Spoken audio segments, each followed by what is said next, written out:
Well, hello and welcome back to another episode of Cliff's Notes on Amateur Radio. I have so much to share with you in this episode. And you might think, well, of course you do, Cliff. It's been a while. And I'd love to give you a little bit of a history of how things have been going over the last couple of weeks. And that's what's going to fill this episode. What my journey into amateur radio has been since episode 9. Now, I launched this podcast on Friday, August 24th. I was so excited about this content that I was going to share my journey through amateur radio with you that I published 3 episodes in the first week. And then over the next 8 days after that, I published another 3 episodes. And then 1 week later, I published episode number 7. And then I published 2 episodes in October. And to say that my life has been turned upside down in an incredibly positive way as a result of amateur radio is an understatement.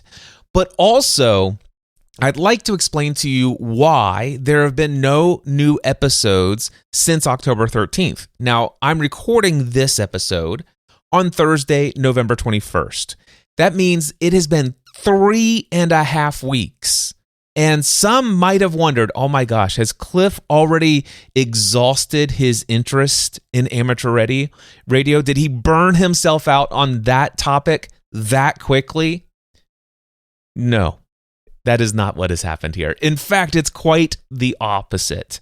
Now, one of the main reasons why I have not been producing content for this show is, well, I quite frankly needed to put a significant amount of time, effort, and energy and all of that focus that was going towards studying to get my technician license, studying to get my general license, and quite frankly, every waking moment studying all the things that I wanted to learn and know about how to operate radio, how antennas work, the fundamentals of them, learning about the different bands and propagation and working stations around the world and all this other crazy stuff. Countless hours, 1,000+ hours over the last several months have been already invested in my interest, my passion, my love for amateur radio.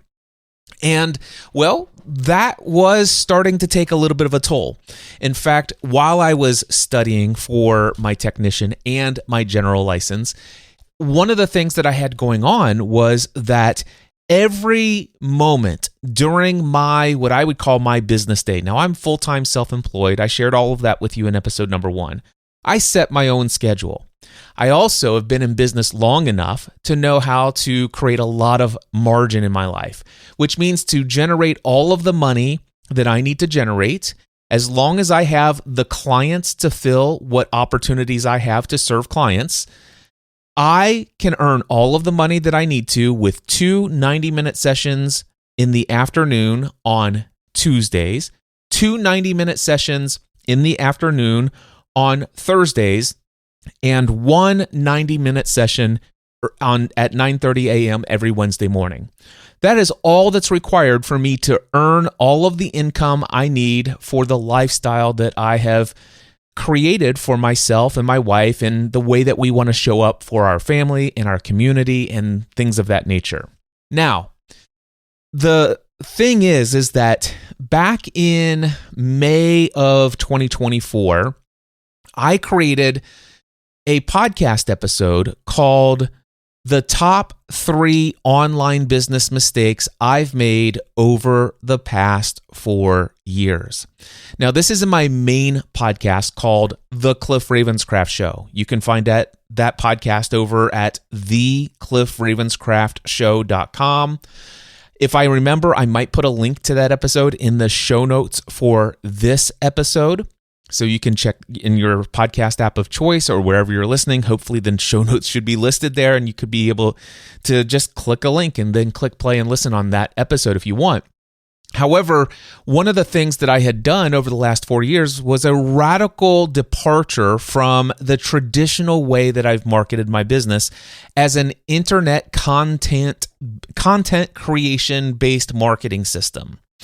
And in November 2017, I transitioned over to a conversation-based relationship building approach to filling in my coaching schedule and not necessarily selling people on the concept of coaching, but giving people who are a great fit, ideally for the type of coaching that I do at the level that I coach, and giving those people an experience, complimentary even, of what my coaching is like. So much so that you would get nothing different had you been my highest paid coaching client. And so I have had an incredible amount of success with this new approach. It's called the Prosperous Coach approach to creating clients. I discovered it from a book that was recommended to me called The Prosperous Coach by Rich Litvin and Steve Chandler. And I got to tell you, it is absolutely hands down a system that had worked wonderfully. Matter of fact, it's generated over $1 million in revenue simply by doing that prospect, that thing alone. However, the situation that I ran into is that if I take my foot off the gas of offering some of these, coaching sessions, these complimentary coaching sessions, and quite frankly, if I invite people who are not likely going to be somebody who is able to operate in the investment level of my coaching that I typically offer, then I found myself sometimes working a lot and not getting as many results. So I talk all about that in episode 731, the top 3 online business mistakes I've made over the past 4 years. And quite frankly, this was before I even had involved myself once again in any interest at all in amateur radio. I looked it up. I purchased my TID Radio TD-H3 handhelds. The first batch of them I ordered on July 18th. So I had already recognized that, wait a second, I don't necessarily want to continue using only the Prosperous Coach approach for creating clients. While it works, it's effective.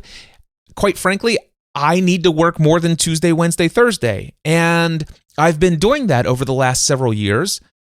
I certainly have nothing against working. I love to work. I love the work that I do. But I did miss my lifestyle that I had before I implemented the Prosperous Coach method for creating clients. And my lifestyle back then was that I never had any scheduled calls on Mondays or Fridays. And I never had any scheduled calls in the afternoons on Wednesdays. And I never had any scheduled calls in the mornings on Thursdays or in Tuesdays. And I wanted to get back to that so that I could pursue other passions, and many other passions have come along. Well, what happened was when amateur radio came back into my life, I used all of those free hours on Mondays and Fridays, and on Tuesdays and Thursday mornings, and Wednesday afternoons, and quite frankly, some hours in the morning while working out at the gym, and some hours in the evening while sitting around, all of it was consumed by my obsession with learning things about amateur radio. And for a good, maybe 5 weeks of my life was spent, invested, I should actually say, is much better word than spent. I think it was a worthy investment, quite frankly. But I invested several weeks of my life in absolute devotion to securing a 100% on the tests for my technician and my general license. I don't regret it at all. Yet, what I will say is those are all hours, at least the Monday, Friday, and Tuesday, Thursday mornings, and Wednesday afternoons. Those were all times that, quite frankly, could have been used to market my business. Now, as a result of not marketing my business that way, and the fact that I'm also transitioning away from the way that I had been marketing my business using the Prosperous Coach approach solely over the last 3 to 5 years, I had decided I want to go back to the content creation side of marketing my business. There are so many business benefits of that on top of the Prosperous Coach. In fact, what I've been doing is working to integrate the two of them. Yet I was relatively successful all the way up until, let's just say, when was that? Let's look here. All the way up until about August 24th. Actually, it was a little bit before then. It was before I recorded the first episode of this podcast, probably all the way up until the end of July. And from the end of July all the way up until I published episode 9 of this podcast, quite frankly, my business was not getting, the marketing of my business was not getting the attention it needed.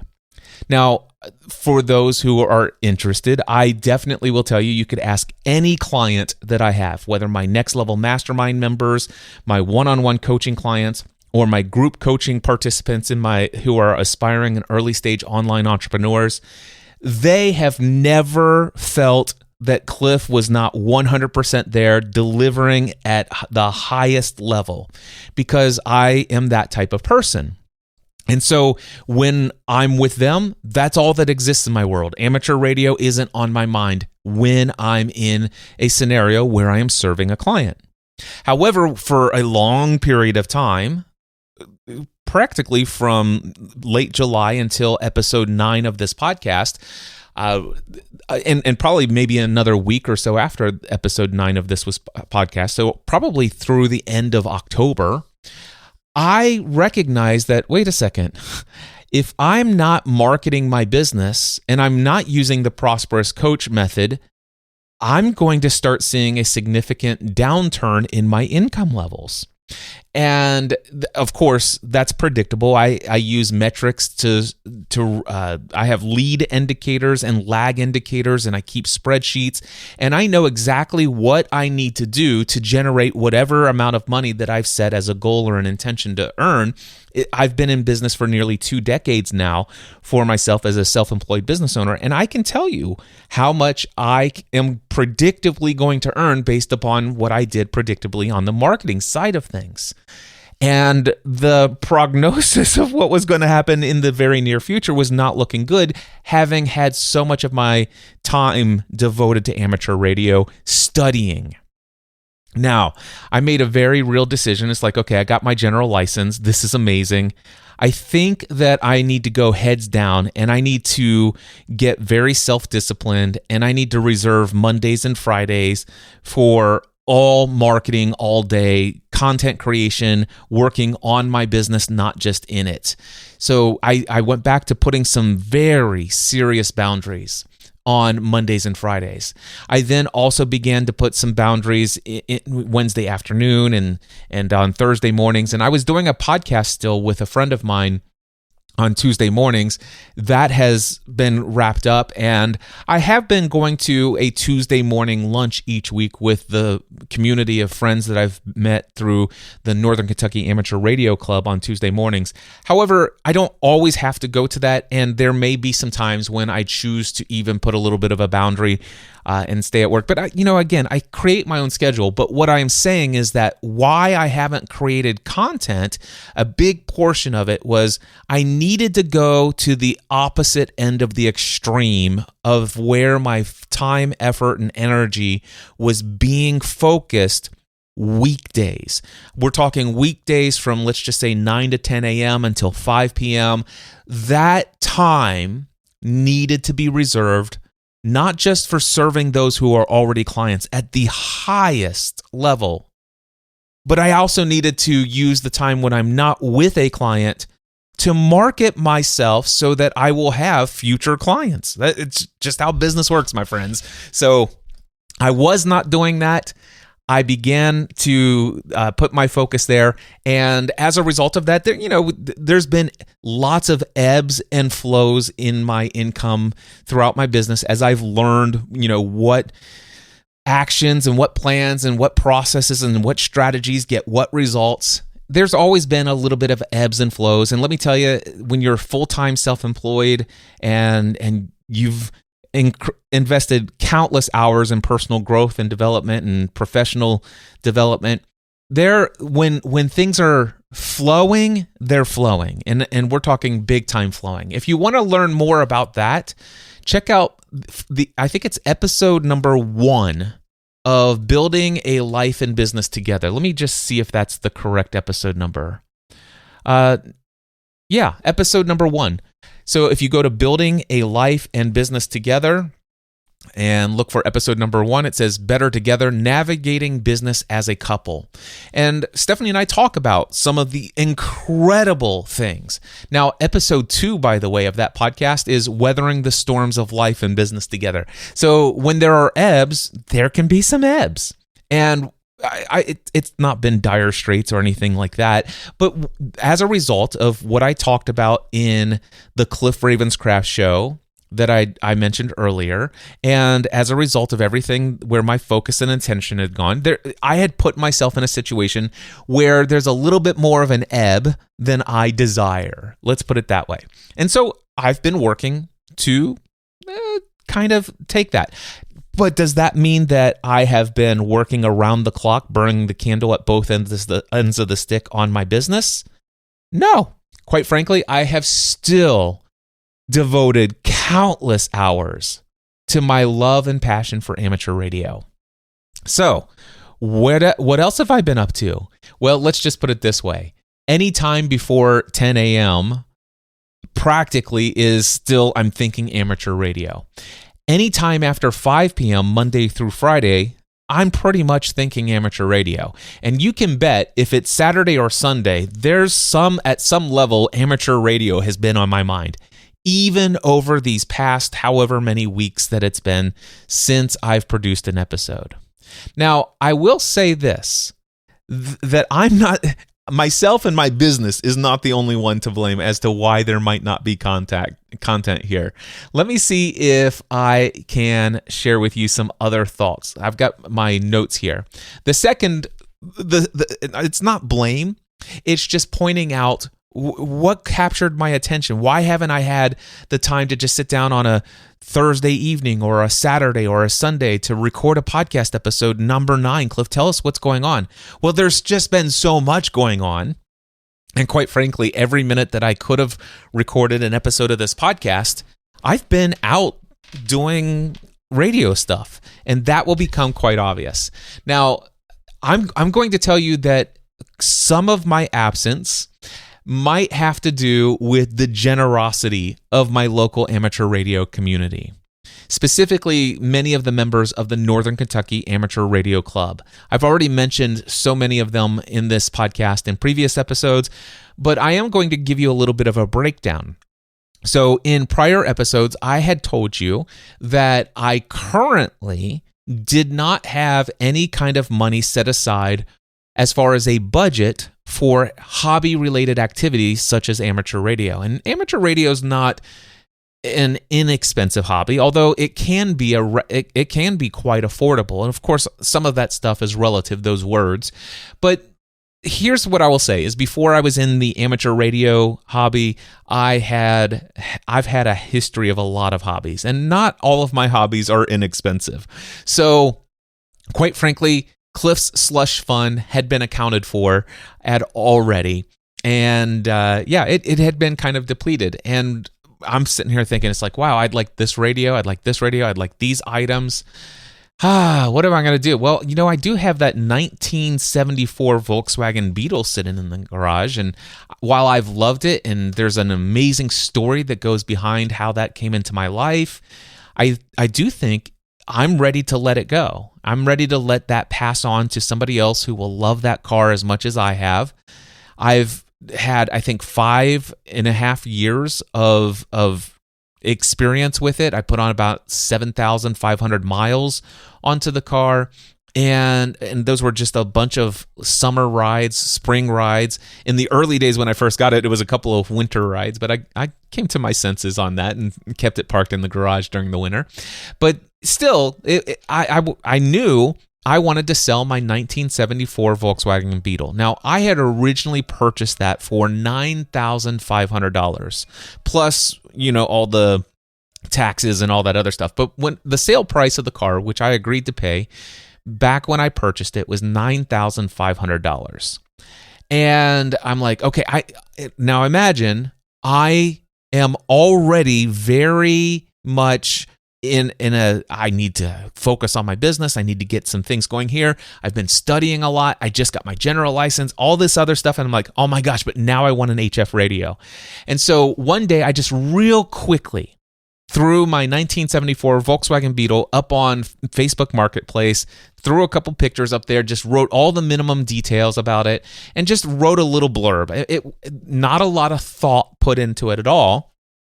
And I asked for $12,000. Well, what happened was I had a bunch of people express interest. One person came out, test drove it, absolutely loved the car, asked me what the lowest I'd be willing to go down to, and I told him $10,000. He says that's a fair price. He was going to go look at two other cars. He did, and one of them was about $2,000 less than what I was asking for. So he bought one for $8,000, and he admitted it's not as nice as yours, and yours is worth every bit of the $10,000. But I just chose to go with the $8,000. It was a little bit easier for me, and I understood that, and I went on. I fielded a couple of other inquiries, but most of them were just checking in, not genuine, real interest. And so I'm thinking, let me just wait until the weekend and I will do something a little bit more serious about that advertisement for the 1974 Volkswagen Beetle. I'm a salesperson. I know I can sell. And it's just something that when I put my time, effort, and energy into a desire to have this thing sold, by golly, I know exactly how I'm going to do it. Well, there's a little problem with this.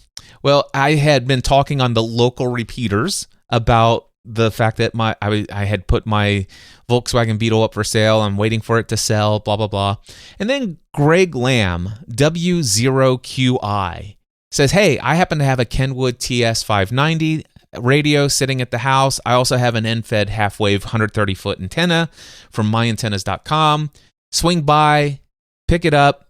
You can use it. And just whenever you get your new radio, you can drop it back off and I can lend it out to someone else. It's just an extra radio that I like to lend to people who are new radio operators. And I'm like, oh, that's amazing. And so I've talked about that in the past. And then, of course, it's like, okay, I know what I'm going to do. Next weekend on Saturday, I'm going to put that time, that focus, that energy into selling the Beetle.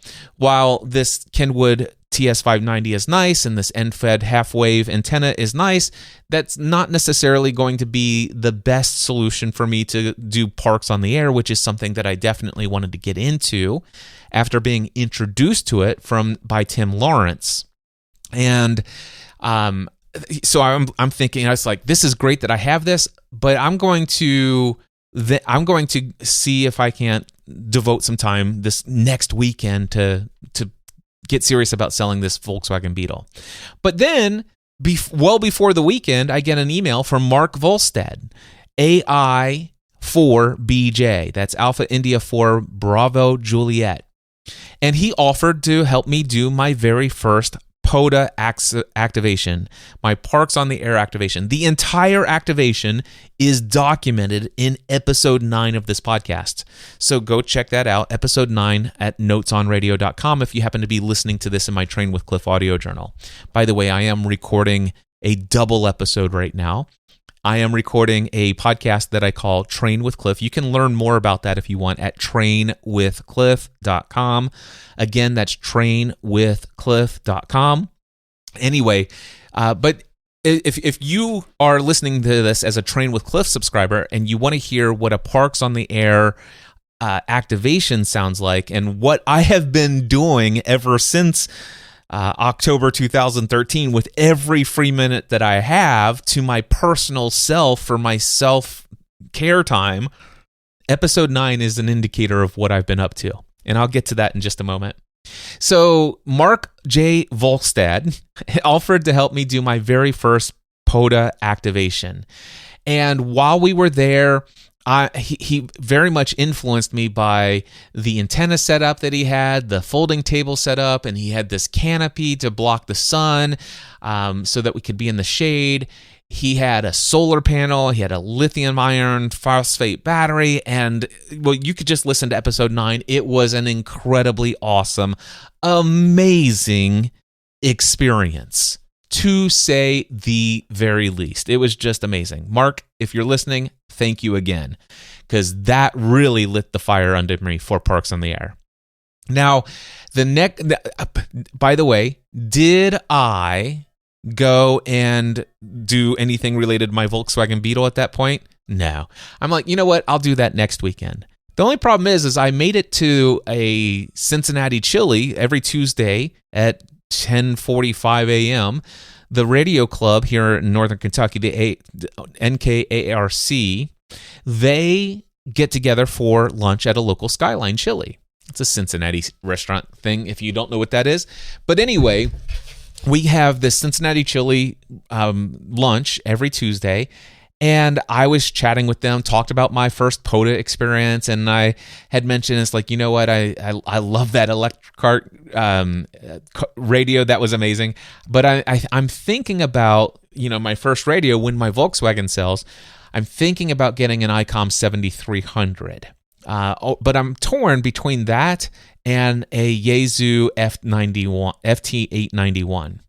Well, Jack heard me mention that, and he said, "Hey, Cliff," and I said, "What's up?" He says, "Well, I heard you mention that you're thinking about buying an ICOM 7300, but you're on the fence about that and another radio. I happen to have an extra ICOM 7300 that you can borrow. By the way, this is Jack Prindle, AB4WS, Alpha Bravo 4 Whiskey Sierra."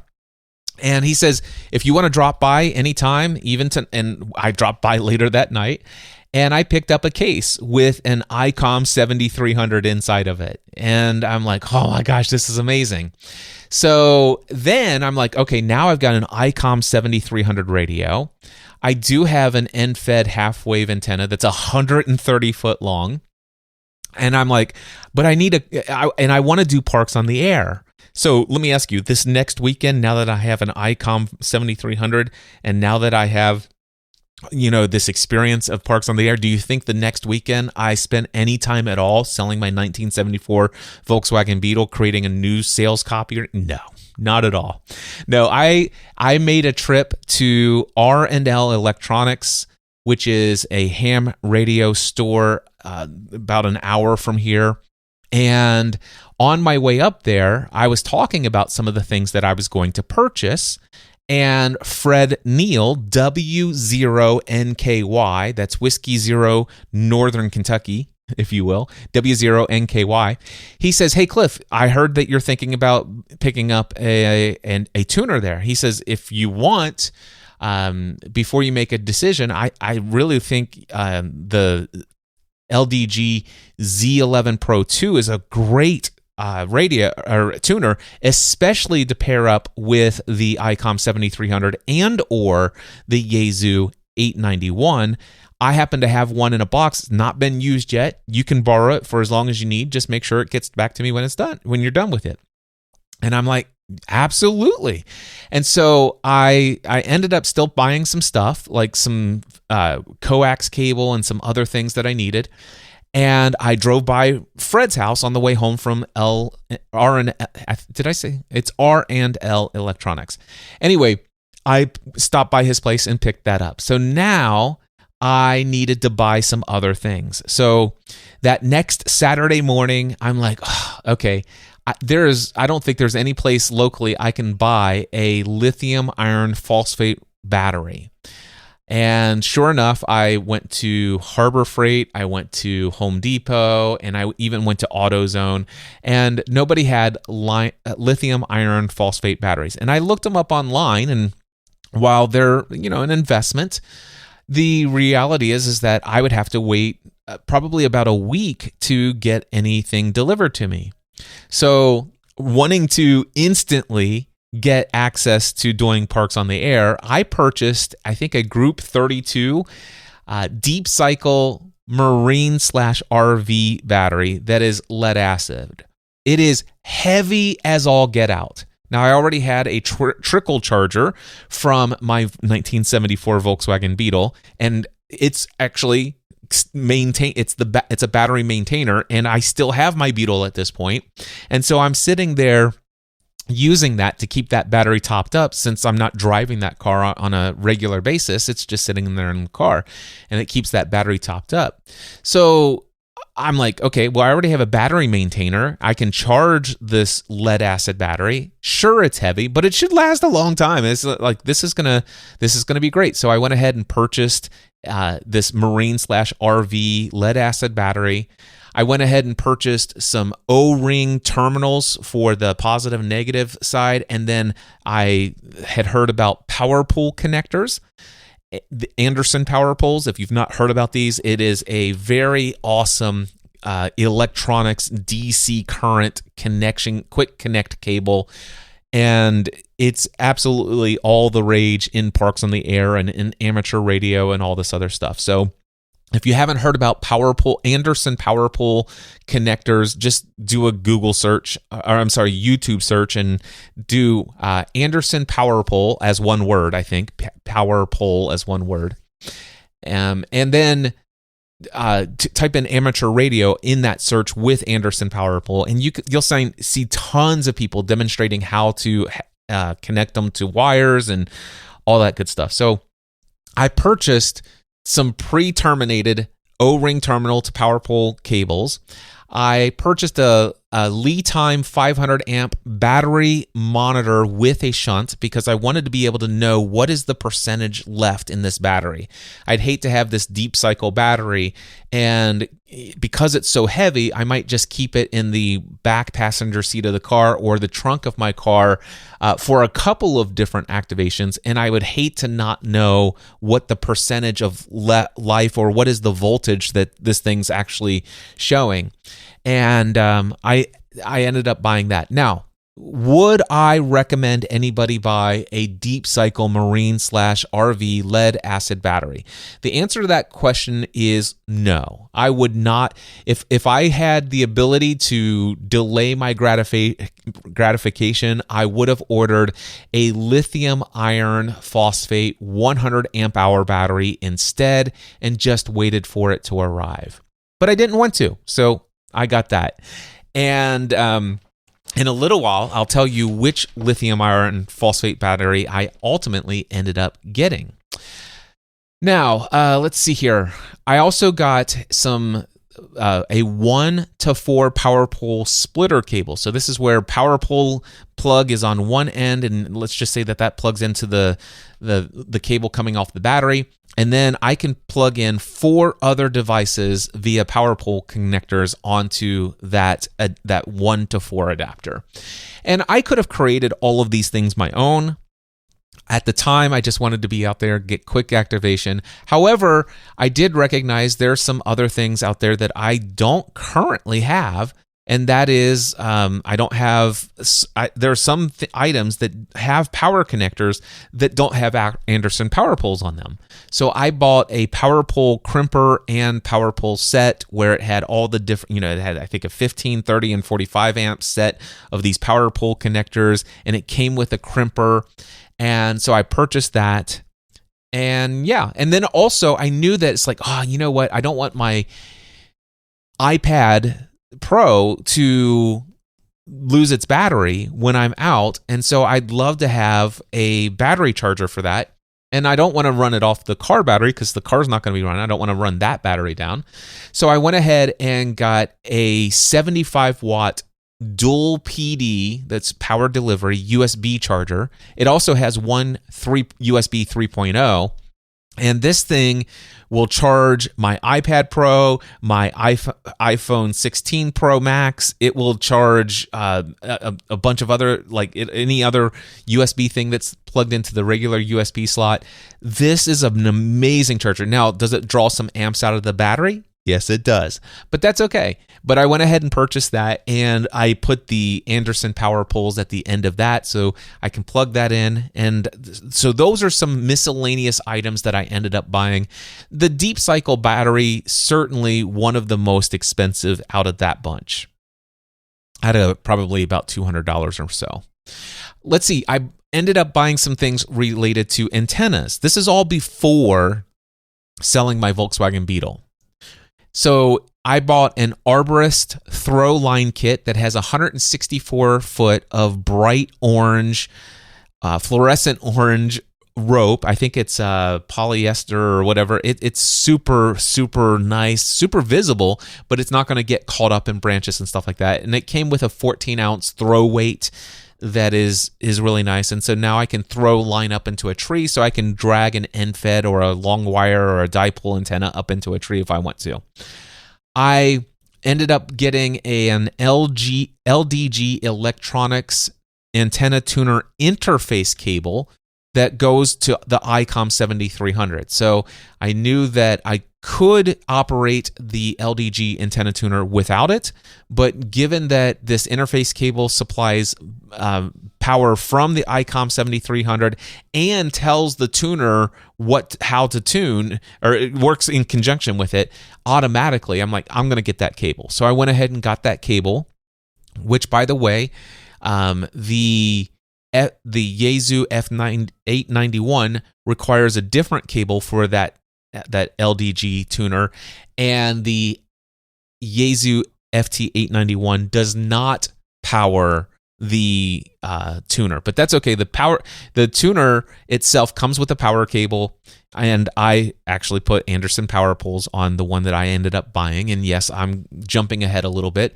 but also you can just wire up a 9-volt battery to the antenna tuner, and it will be perfectly fine. I've seen a lot of people do that. But anyway, I bought the tuner interface cable for ICOM radios. I went and bought a pack of 3-foot coax jumper cables to go from the tuner to the radio, and all that stuff.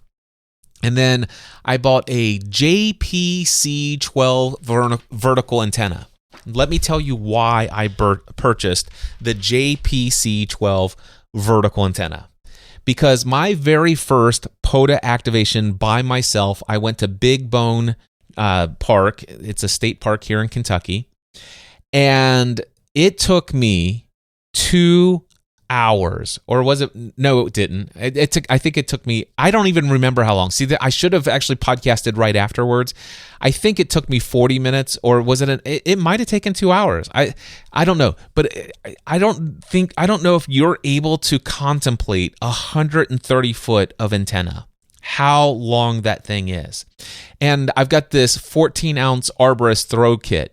And I'm sitting there trying to throw it overhand up into the tree. I haven't figured out that whole let's swing it around and use the momentum and all. I haven't figured all that stuff out. Eventually, for my second activation, I used the same throw kit, and I used the bend down and go between my legs, and then throw it up over my back and have that pendulum swing, and that did better.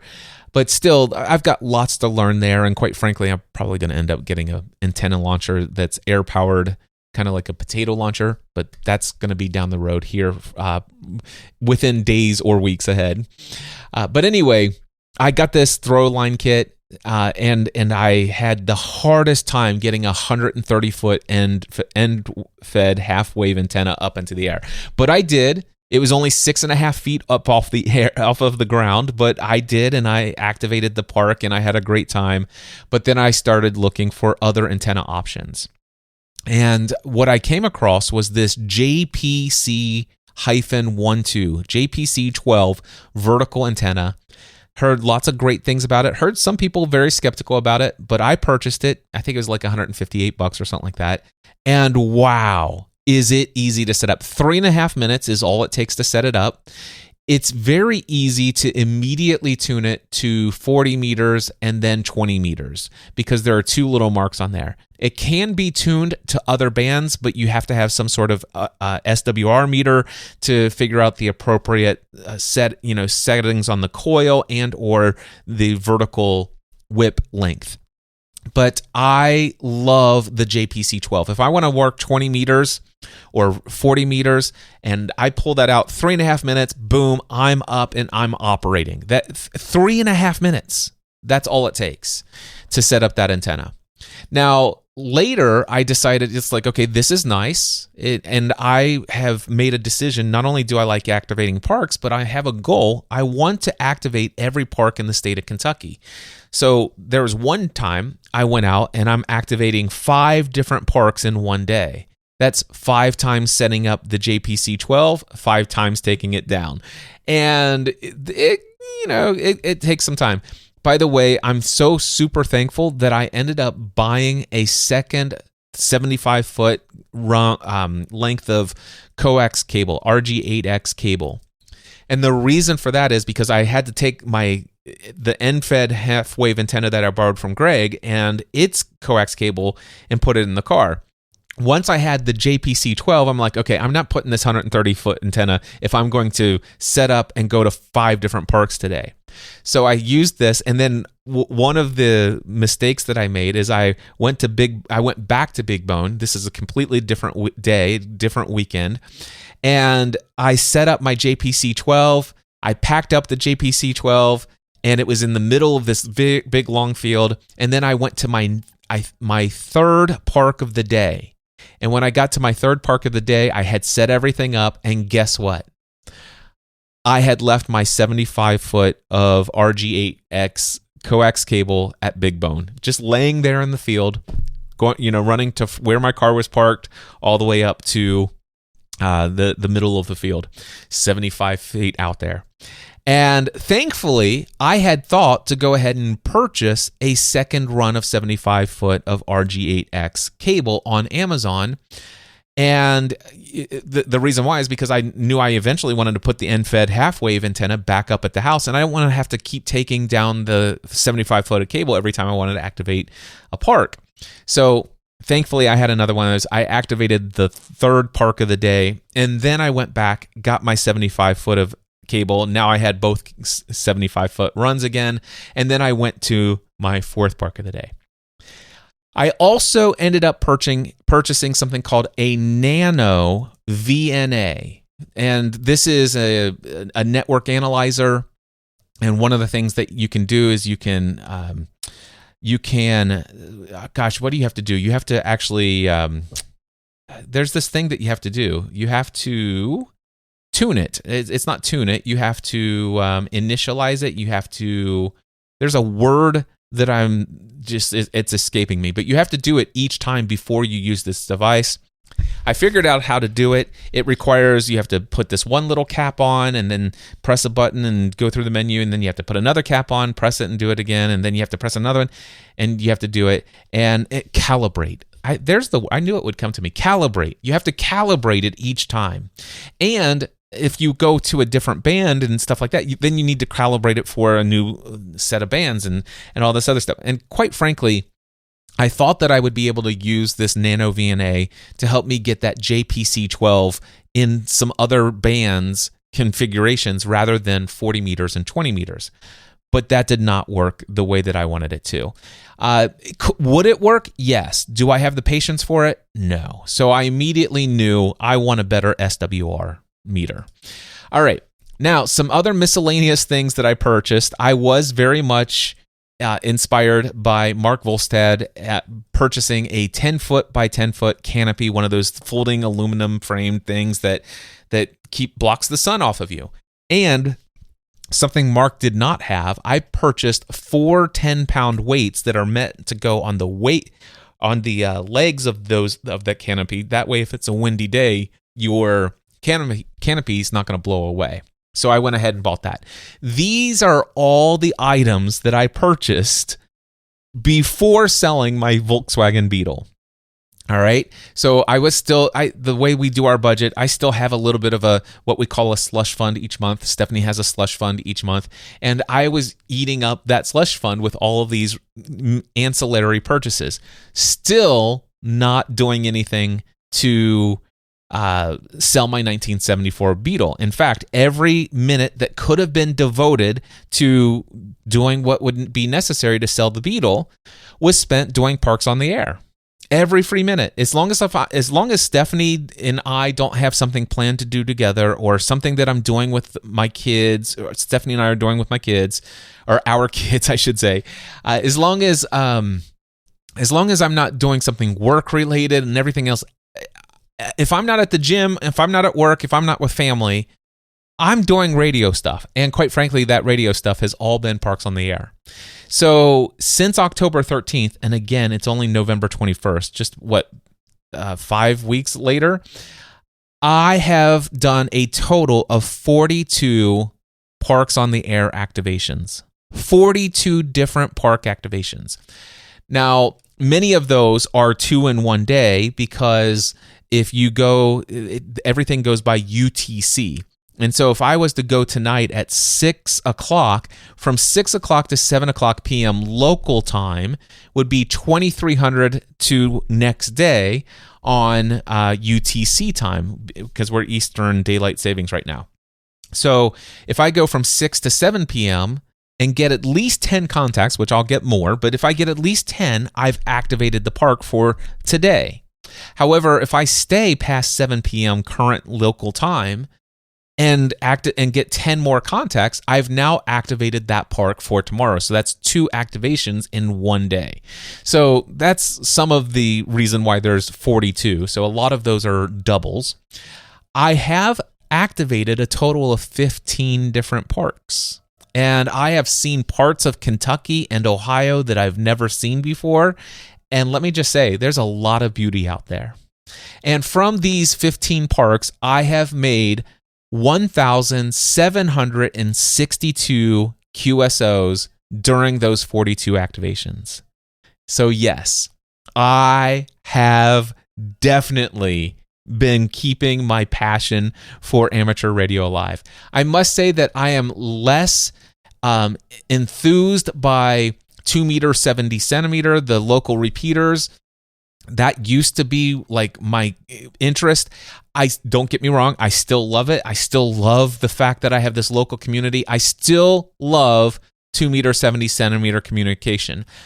Later, I might tell you about the fact that I did what's called a half marathon called the Honor Run for amateur radio, where I signed up to observe how amateur radio operators are part of the race staff there to do race communications and also emergency communications for live events like shutting down highways and people running on the roads. So that was a fun experience, and we used all local repeaters for that. And I haven't.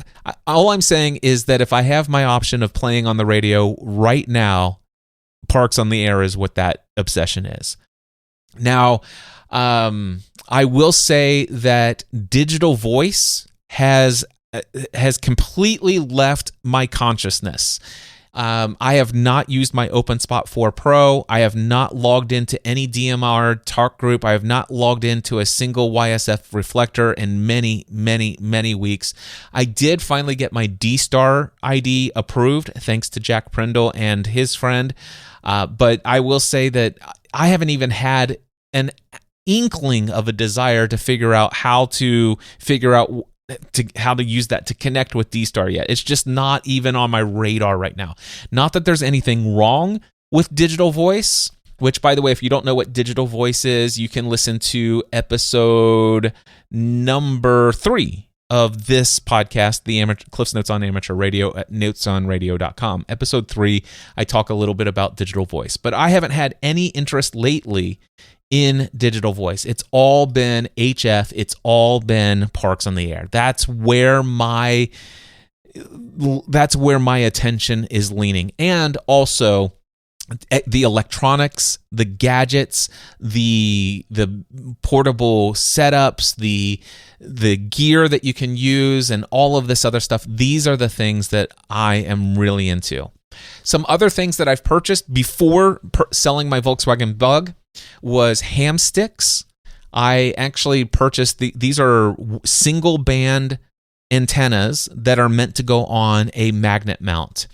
And you can get them for individual bands, and they sell a 5-pack. They have the full version and they have mini version. And I made sure to get the full version because that's what I wanted to use. And I wanted to get these just so that if I wanted to start doing more of these 5, 6, 7 parks in a day kind of situations, I could even save some time by not needing to set up the JPC 12. I could just put the magnet mount. The magnet mount's already on the car. I can just screw in the 20-meter hamstick or the 40-meter hamstick or the 10-meter hamstick. Now, I will say that quite thankfully, the 20-meter and the 40-meter and the 10-meter were already pretty well tuned with the length of the whip where they needed to be, so that the SWRs are good, and I was using the tuner with the ICOM 7300, and so therefore it tuned it perfectly. However, I think the 15 and the 75 meter ham sticks that I have, I need to actually have an SWR meter to really find out what is the appropriate length given my setup. And I did not want to do that with the Nano VNA just yet, sitting down and doing the calibration. I just haven't, it's just been so much going on, right?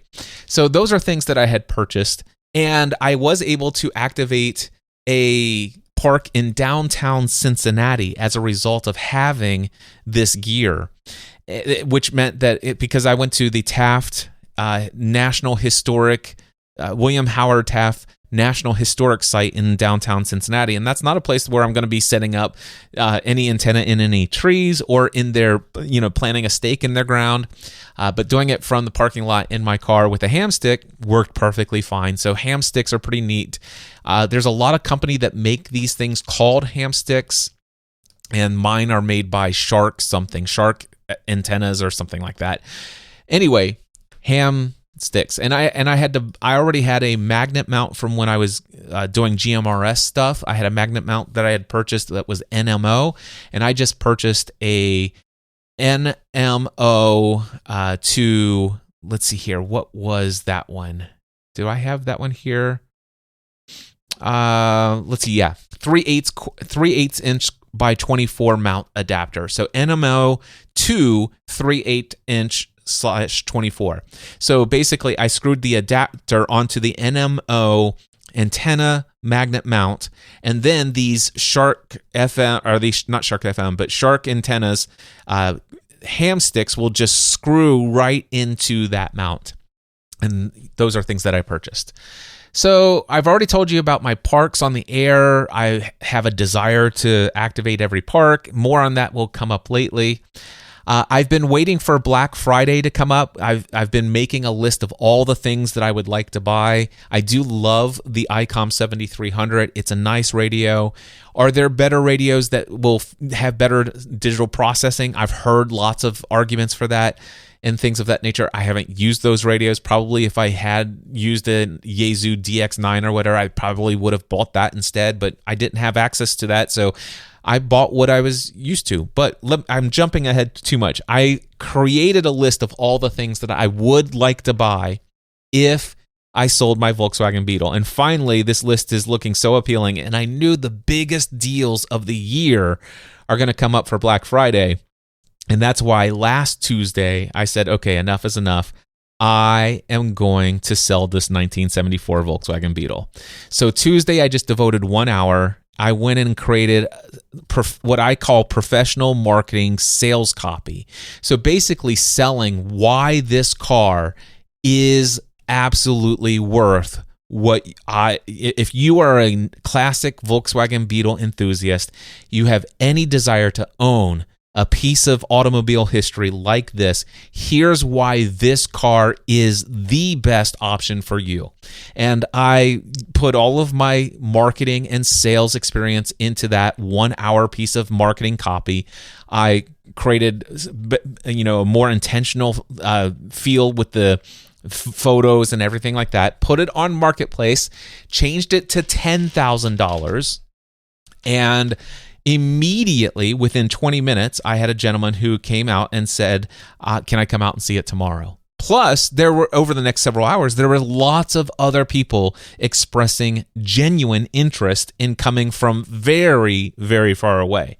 But thankfully, the first person who saw it, oh, by the way, I also paid $60 for Facebook ad promotion because I knew that it would definitely, they would make sure more people saw it that way. And see it they did. I'm going to hit repeat. No, I've got 10 minutes before my next coaching call. So I need to start wrapping things up here. Here's what I'm going to do. I'm going to leave you hanging. I put my car up for sale.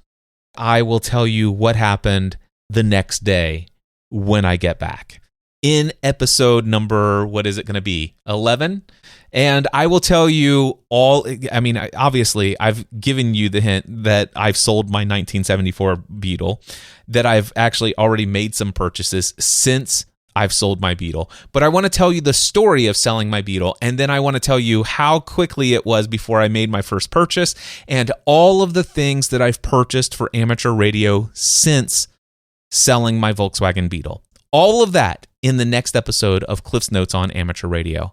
Tell somebody that you know that loves amateur radio about this podcast. Send them over to notesonradio.com. Again, that's notesonradio.com. If you are out there with a general license or above, or the equivalent in another country, please email me and let me know. I would love to work you through Parks on the Air, because that's kind of like what I'm obsessed with these days. I'd love to maybe connect with you when I'm in one of these parks. We'll see if we can make it happen. Email me, cliff@cliffravenscraft.com. Until next time, I encourage you to take everything you do to the next level. Mindset, answer man.